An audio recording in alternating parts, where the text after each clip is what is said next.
جن لوگوں نے اس چینل کو سبسکرائب نہیں کیا وہ سبسکرائب کر لیں۔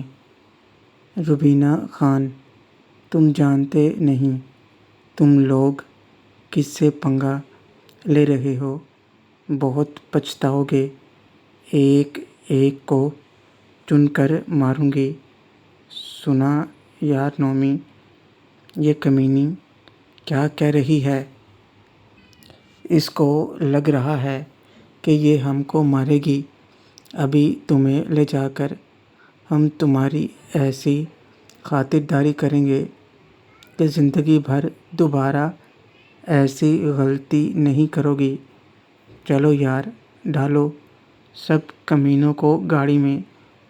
چلیے میڈم، ورنہ آپ کا یہ گورا بدن میلا ہو جائے گا ہمارے گندے ہاتھوں سے۔ روبینہ خان اپنے ساتھیوں کی جان بچانے کے لیے مجبور ہو گئی تھی، اس لیے چپ چاپ ان گنڈوں کے ساتھ چل پڑی۔ اسے پتہ تھا اگر اس نے بات نہیں مانی تو اس کے ساتھی مارے جائیں گے، جو صرف اور صرف اس کے حکم سے یہاں آئے تھے، اور ان سب کی ذمہ داری روبینہ خان کے اوپر تھی۔ روبینہ خان کے 20 سالوں کے مقابلے میں ان گنڈوں کی تعداد دگنی تھی اور سب جدید ہتھیاروں سے لیس تھے۔ روبینہ خان چاہ کر بھی کچھ نہیں کر سکتی تھی۔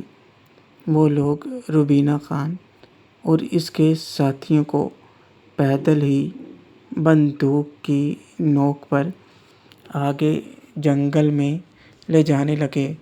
اس دوران روبینہ خان کا موبائل کسی کی کال سے بج اٹھا۔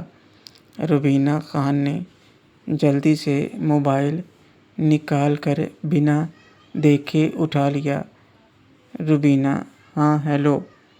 اوئے کمینی، پھینک اس کو، فون پر بات کر رہی ہے، یہاں تیرے فرشتے بھی نہیں آتے۔ روبینہ خان کی بات کرنے سے پہلے ہی اس کا موبائل اس گنڈے نے چھین کر توڑ دیا اور پھینک دیا۔ تقریباً 2 کلومیٹر اندر جا کر گھنے درختوں کے پیچھے چھپا ایک خفیہ ٹھکانہ تھا، جو عمران فرحت کا خفیہ ٹھکانہ تھا، اس کے گندے کاموں کا ٹھکانہ۔ روبینہ خان آگے چل رہی تھی اور وہ لڑکی بھی اس کے ساتھ تھی۔ روبینہ خان سمجھ چکی تھی کہ وہ لڑکی ان گنڈوں کے ساتھ ہے، اس لیے وہ اسے غصے سے دیکھ رہی تھی اور اپنی ٹیم کو بچانے کے بارے میں سوچ رہی تھی۔ اس لڑکی نے روبینہ خان سے بات کرنے کی کوشش بھی کی، مگر روبینہ نے کسی قسم کی بات نہیں کی۔ وہ لڑکی اپنی مجبوری کا حوالہ دے رہی تھی، لیکن روبینہ اس وقت غصے میں کچھ سننا نہیں چاہتی تھی۔ عمران فرحت کا یہ ٹھکانہ عیاشی کا بھی اڈا تھا، جہاں وہ اپنے کالے کارناموں کے ساتھ ساتھ مظلوم لڑکیوں کے ساتھ غلط بھی کرتا تھا۔ یہاں پر بھی 20 سے زیادہ ہتھیار لیس لوگ تھے۔ روبینہ خان اور اس کی ٹیم کو جب اس فارم ہاؤس کے اندر لایا گیا تو ہال کے درمیان سب کو کھڑا کر دیا گیا۔ تب وہ ہٹا کٹا بدماش جو روبینہ خان کو دھمکا رہا تھا، وہ سیڑھیاں چڑھ کر اوپر گیا اور کچھ ہی لمحوں میں اس کے ساتھ عمران فرحت ایک کمرے سے باہر نکلا۔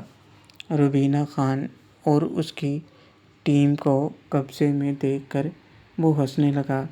جبکہ روبینہ خان اسے دیکھ کر غصے میں آگ بگولا ہو گئی۔ عمران فرحت: تو آخر آ ہی گئی جنگلی بلی میرے قبضے میں، بہت اکڑ ہے نا تجھ میں، آج تیری ساری اکڑ نکال کر رکھ دوں گا۔ روبینہ خان: یہ تجھے بہت مہنگا پڑے گا، جانتی تو میں پہلے سے تھی، ان سب غیر قانونی کاموں کے پیچھے تیرا ہاتھ ہے، مگر ثبوت نہیں تھے۔ میں تو تجھے قانون کے ہاتھوں سزا دلانا چاہتی تھی، مگر لگتا ہے تجھے میرے ہاتھوں ہی مرنا ہے۔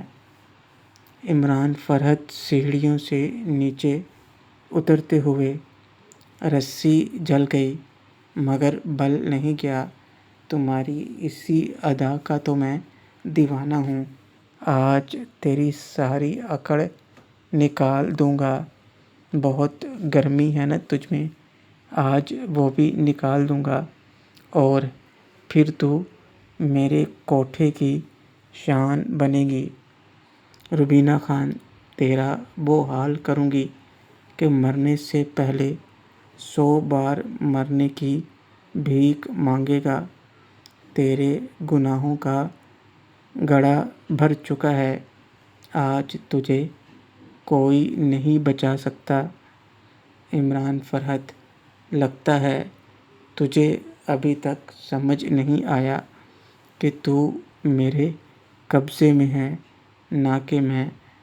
اتنا کہتے ہی عمران فرحت نے اپنے گنڈے کے ہاتھ سے گن لے کر روبینہ خان کے ساتھی پولیس والے کو گولی مار دی، جو اس کے کندھے پر لگی، اور وہ درد سے چیختا ہوا نیچے گر پڑا۔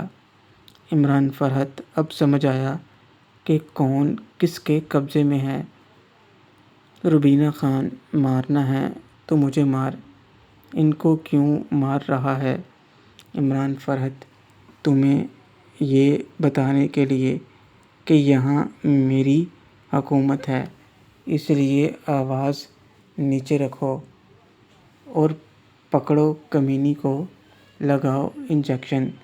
عمران فرحت کا حکم ملتے ہی 2 افراد نے روبینہ خان کو پکڑ لیا، اور ایک آدمی نے انجیکشن روبینہ خان کی کلائی کی نس میں لگا دیا۔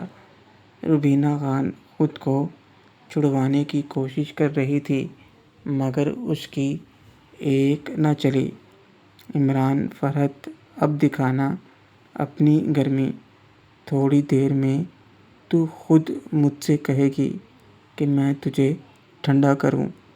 اب تو بھیک مانگے گی مجھ سے ملاقات کرنے کی، اور پھر تجھے میرا چودھری اپنے اشاروں پر نچائے گا۔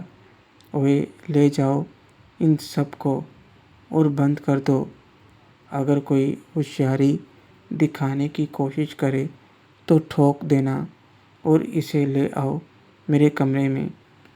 روبینہ خان خود کو چھڑوانے کی کوشش کر رہی تھی اور گالیاں دے رہی تھی، مگر اس کی ایک نہیں چل رہی تھی۔ 4 لوگ اسے اٹھا کر عمران فرحت کے پیچھے پیچھے اوپر اس کے کمرے کی طرف چل دیے۔ باقی سب پولیس والوں کو بندوق کی نوک پر باہر لے جا کر ایک بڑے کمرے میں بند کر دیا گیا۔ روبینہ خان کو عمران فرحت کے کمرے میں لے جا کر بیڈ پر ڈال دیا گیا، اور اس کے ہاتھ بیڈ کے ساتھ باندھ دیے گئے۔ اب کمرے میں روبینہ خان اور عمران فرحت تھے۔ عمران فرحت بے پردہ ہوا اور بوتل کھول کر پیک بنا کر پینے لگا۔ روبینہ خان مسلسل گالیاں دے رہی تھی، مگر عمران فرحت اس کی کوئی بات نہیں سن رہا تھا۔ اسے انتظار تھا تو انجیکشن کے اثر ہونے کا۔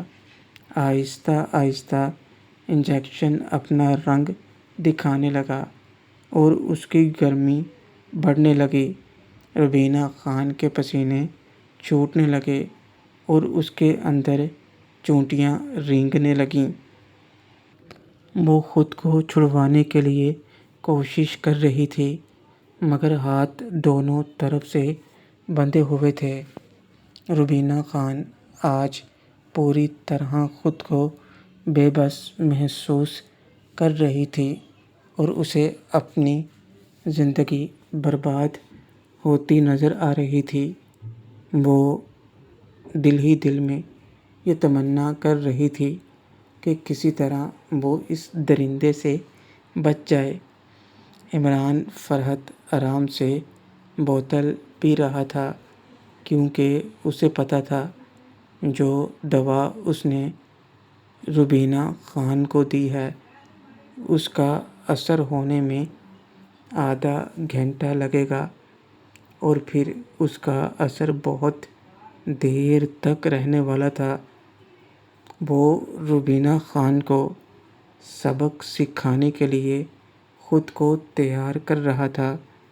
عمران فرحت، کیوں کمینی، تجھے کیا لگا تھا تو مجھ پر ہاتھ ڈالے گی اور میں دیکھتا رہوں گا؟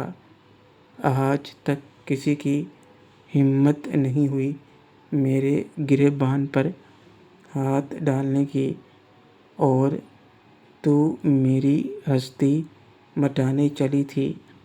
تیری وجہ سے مجھے وزارت نہیں مل رہی مگر آج کے بعد تو میری پالتو بن کر رہے گی، میرے ساتھ رہے گی، میرے اشاروں پر ناچے گی، نہیں تو تجھے کوٹھے پر بٹھا دوں گا اور پھر تیرے پاس پورے شہر کے لوگ آئیں گے۔ تجھے لگا تھا کہ تو میرے ساتھ کھیل کھیل رہی ہے۔ ہاں، یہ کھیل تو نہیں، میں کھیل رہا تھا۔ تجھے یہاں تک میں لے کر آیا تھا، بہت ہوشیار بن رہی تھی، اپنے لوگوں کو پہلے ہی بھیج دیا بھیس بدل کر۔ اتنا بھی نہیں جانتی کہ یہ علاقہ میرا ہے اور میرے ڈر سے ادھر کوئی پرندہ بھی پر نہیں مارتا تو تیرے آدمی یہاں کیسے ہوشیاری دکھا جاتے۔ آج تک 100 سے زیادہ قتل کیے ہیں میں نے، آج تک کوئی پولیس والا مجھ تک نہیں پہنچ سکا اور تو میرے کاروبار بند کروانے چلی تھی۔ اب تو میرے کوٹھے کی رونق بنے گی، تھوڑی دیر میں تو خود مجھ سے بھیک مانگے گی۔ روبینہ خان، یہ تیری زندگی کی آخری غلطی ہے، تیرا نام و نشان تک مٹا دوں گی۔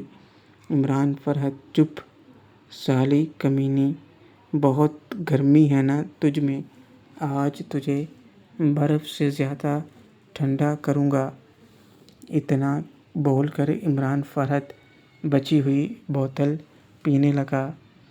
یہ دیکھ کر روبینہ خان اپنے آپ کو چھڑوانے کی ناکام کوشش کرنے لگی۔ اب تک دوا کے اثر سے اس کا بدن جلنے لگا تھا، وہ خود کو ابھی بھی قابو کرنے کی کوشش کر رہی تھی۔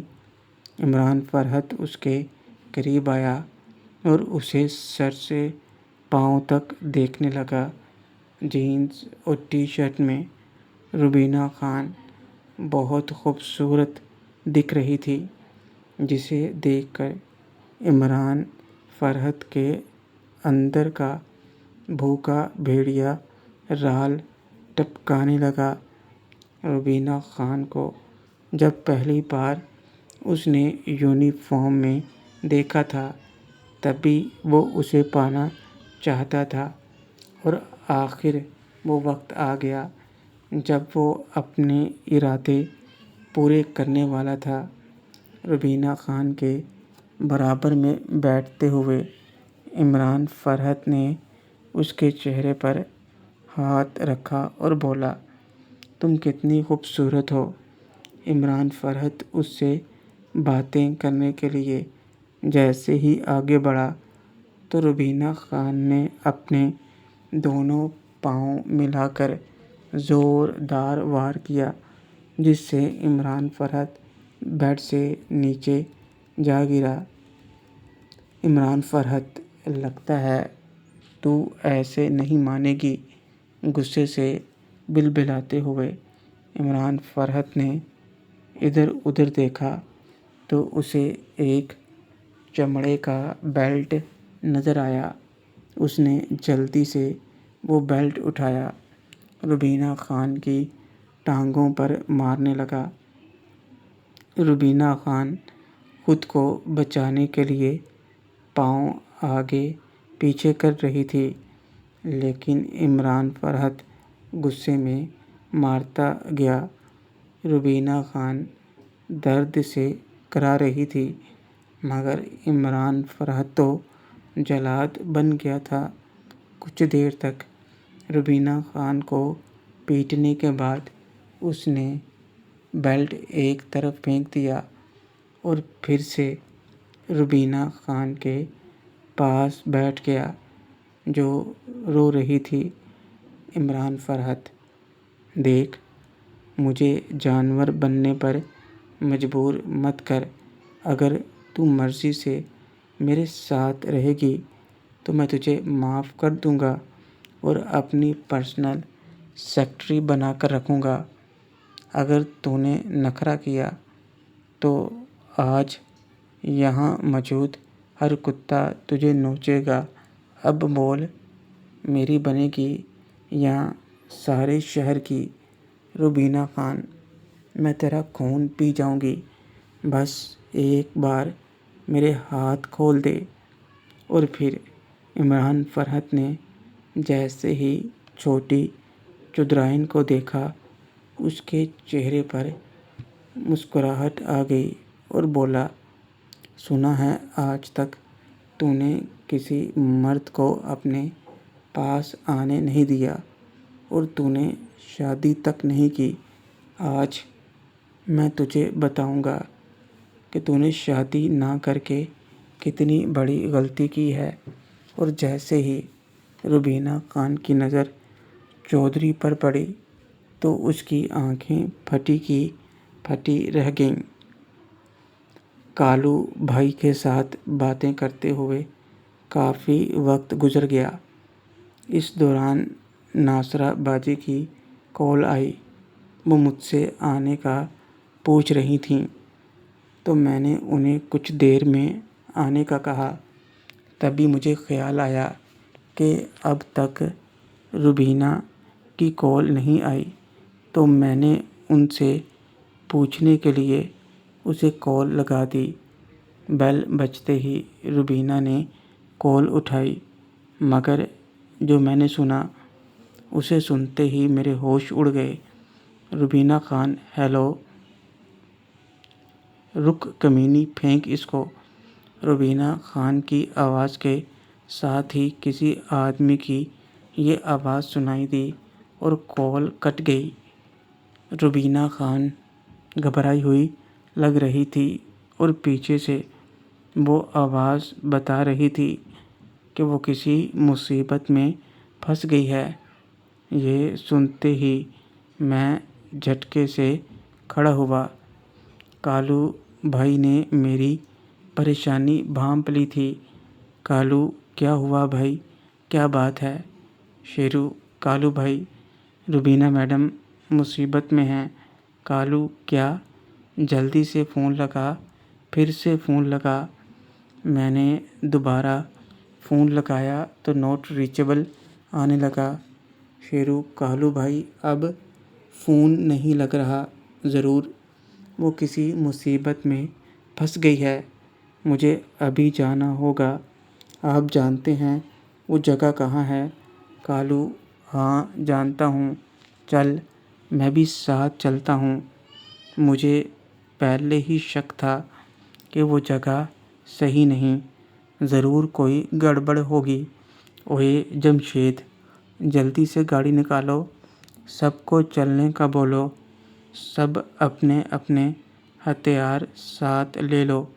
کالو بھائی کے کہتے ہی وہاں تمام لوگ جلدی سے اپنے اپنے ہتھیار لے کر باہر کی طرف دوڑے اور گاڑیوں میں سوار ہو گئے۔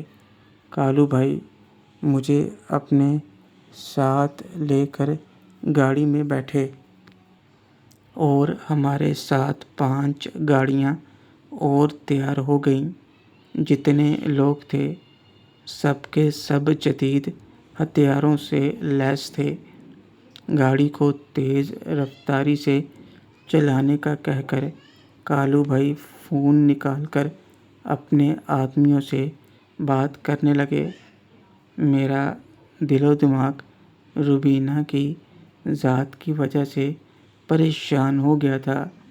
روبینہ خان ایک بہت ایماندار آفیسر تھیں اور میڈم کی سب سے خاص سہیلی بھی۔ میں بھی دل سے اسے پسند کرتا تھا، اوپر سے ہمارے بیچ رشتہ بھی تو قائم ہو چکا تھا۔ میں پریشانی میں ڈرائیور کو گاڑی تیز چلانے کا کہہ رہا تھا۔ شیرو، گاڑی اور تیز چلاؤ، اب میں جلدی وہاں پہنچنا ہے، اس سے پہلے کہ بہت دیر ہو جائے۔ کالو، تم فکر مت کرو میرے بھائی، کالو کے ہوتے ہوئے ان کے ساتھ کچھ غلط نہیں ہو سکتا، اب وہ میری ذمہ داری ہے۔ کالو بھائی مجھے حوصلہ دے رہے تھے، مگر پھر بھی پتہ نہیں کیوں میرا دل گھبرا رہا تھا اور مجھے غصہ بھی آ رہا تھا۔ 20 منٹ میں ہی ہم اس جگہ آ پہنچے جو روبینہ خان نے بتائی تھی، مگر ہمیں وہاں کچھ دکھائی نہیں دیا، صرف 2 گاڑیاں اور ایک ٹرک کھڑا تھا۔ اندھیرا ہو رہا تھا اور دور تک کوئی انسان ذات کی چیز دکھائی نہیں دے رہی تھی۔ گاڑی رکتے ہی ہم جلدی سے نیچے اترے اور بھاگ کر ادھر ادھر ڈھونڈنے لگے، مگر کچھ بھی دکھائی نہیں دے رہا تھا۔